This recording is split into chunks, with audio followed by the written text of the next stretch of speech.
When the colony world of Haven 4 fell silent, the stars themselves seemed to hold their breath. Haven 4 had been a young world, settled barely 70 years earlier by families from the Pacific Union and the Continental Alliance. It was a lush emerald sphere, circling a quiet yellow sun, and its settlers had believed themselves safe beneath the shield of treaties and the deterrence of Earth's vast fleets. Yet safety was an illusion, one that vanished in a storm of fire. The attack came without warning. Witnesses from nearby mining stations saw only flashes of light across the planet's horizon before the sensors went dark. Automated distress buoys recorded a brief, haunting transmission, a voice shouting over static, "They're burning us," before silence consumed it. Every city, every settlement, every outpost vanished beneath the bombardment of an alien fleet that had crossed into human territory undetected. Haven 4 became a graveyard of glass and ash. For 3 days, Earth received no more signals. Then deep within the command nexus beneath Geneva Arcology, the message arrived. It was a data packet, an unencrypted broadcast from the invaders, transmitted across the Terran net. The message bore no plea, no demand. Only a single phrase in rough translation. This is the fate of trespassers. Humanity had been warned, or so the aliens thought. The Council of Earth convened within the hour. Presidents, premiers, admirals, and corporate directors gathered beneath the reinforced dome of the assembly hall.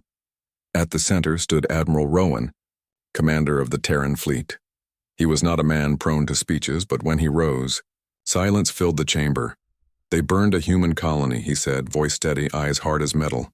"They killed our citizens, our children. They want to see how far we'll go. Let them learn what it means to challenge the species that crawled out of gravity wells and burned its own world, to rebuild it stronger. Let them learn what it means when Earth answers." There was no vote. There was only resolve. The order was transmitted through every relay of the Sol defense grid. Production lines that had been dormant since the Orion Accords roared to life. Shipyards orbiting Mars, Titan, and the moons of Jupiter began constructing at full capacity. Drone forges around Neptune's ice rings awakened, their automated arms working without pause. Every civilian yard capable of building hulls was requisitioned. Every AI-assisted design was optimized for one purpose: vengeance. Earth's response would not be measured in diplomacy or in carefully worded communiques. It would be measured in hulls of tungsten and titanium, in reactors glowing with fusion fire, in railguns that could crack moons. In less than a year, 500,000 dreadnoughts stood ready. Each one was the size of a city, armed with enough firepower to erase continents. They bore names drawn from Earth's long and violent past: Resolute, Goliath, Endeavor, Retribution, and 100,000 others. Crews volunteered faster than ships could be assigned. Soldiers who had never fired a weapon in anger signed their names beside veterans of old wars.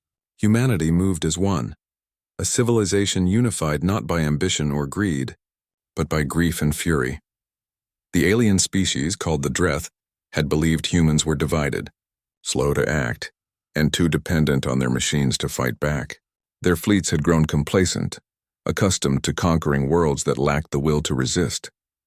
When they detected the first wave of Terran ships leaving Sol space, they dismissed it as a limited response.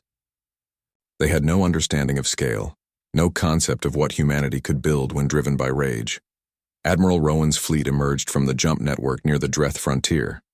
The enemy system was bright with orbital cities, factories, and shipyards, all protected by a vast defense grid. Sensors counted thousands of warships, enough to match any known empire. The Dreth commander sent a message across the void, an offer of negotiation, perhaps even surrender. It went unanswered.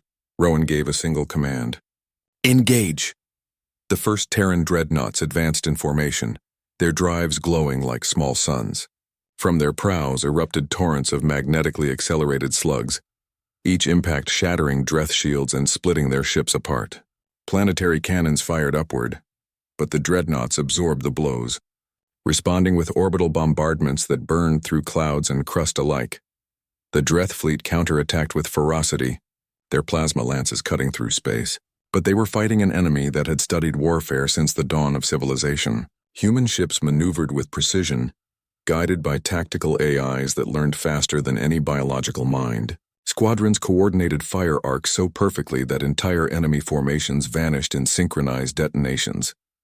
Within hours, the Dreadnought defenses began to collapse. The orbital habitats broke apart, spilling wreckage into their planet's atmosphere. Ground installations fell silent. The Terran fleet moved from world to world, erasing the Dreadnought's war machine with mechanical precision. On the bridge of the flagship Resolute, Admiral Rowan stood before the holodisplay showing the burning worlds below. His officers watched him, waiting for the next command. He looked out across the stars, the same stars that had watched over Haven 4, and spoke quietly. "No more messages," he said. "No more warnings. We end it here." The fleet advanced toward the Dreadnought homeworld, a jewel of blue oceans and golden continents. Millions of Dreadnought civilians looked up that day and saw the human armada, blotting out their sky. A single transmission echoed across the planet, a recording of Haven 4, its last moments before destruction. The Dreadnought understood then that retribution had come, and there would be no escape. When the bombardment began, it was not done in rage, but in solemn duty. Orbital strikes shattered the planetary crust, releasing magma into the atmosphere. The oceans boiled, cities turned to ash. The planet's core cracked beneath the force of coordinated impacts. The human fleet did not cheer. They did not celebrate. They simply carried out the order, and when it was over, they left behind only silence. Word of the battle spread across the galaxy. Empires that had once viewed Earth as a young, reckless civilization now regarded it with awe and fear. Treaties were signed overnight. Pirate fleets disbanded. Even distant species that had never seen a human face began to whisper a single warning among their stars: never provoke the children of Earth. Back in the Sol system, the Dreadnoughts returned in solemn formation. The people watched their approach from the orbital stations, their hulls glowing faintly from battle. They did not come home as conquerors, but as guardians who had carried out a grim necessity.